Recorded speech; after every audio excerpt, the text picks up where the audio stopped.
ভক্তিবাদের ঢেউ এসে পড়েছিল মহারাষ্ট্রে, এসে পড়েছিল পশ্চিম ভারতে। ভক্তিবাদ এখানে 4টে ধারাতে বিকশিত হয়েছিল পশ্চিম ভারত এবং মহারাষ্ট্রে। এই 4টে ভক্তিবাদী ধারার উল্লেখযোগ্য হল মহানুভব ধারা, মহানুভব ধারা, বারকরী ধারা, ধারকরী ধারা এবং দত্তাত্রেয় ধারা। এই 4টে ধারার উপাস্য দেবতা কারা ছিলেন? মহানুভব গোষ্ঠীতে ছিলেন উপাস্য দেবতা শ্রীকৃষ্ণ, বারকরীতে ছিলেন বিঠ্ঠল, ধারকরীতে ছিলেন শ্রীরাম এবং দত্তাত্রেয়তে ছিলেন দত্তাত্রেয়। তবে খুব জনপ্রিয়তা পেয়েছিলেন বারকরী সম্প্রদায়।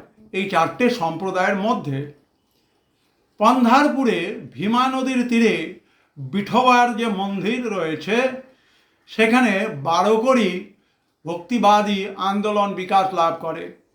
বারকরী শব্দের অর্থ তীর্থযাত্রার পথ। এদের উপাস্য দেবতার নাম বিঠ্ঠল বা বিঠ্ঠু। এই বিঠ্ঠু থেকে বিষ্ণু শব্দের উৎপত্তি হয়েছে বলে মনে করা হয়।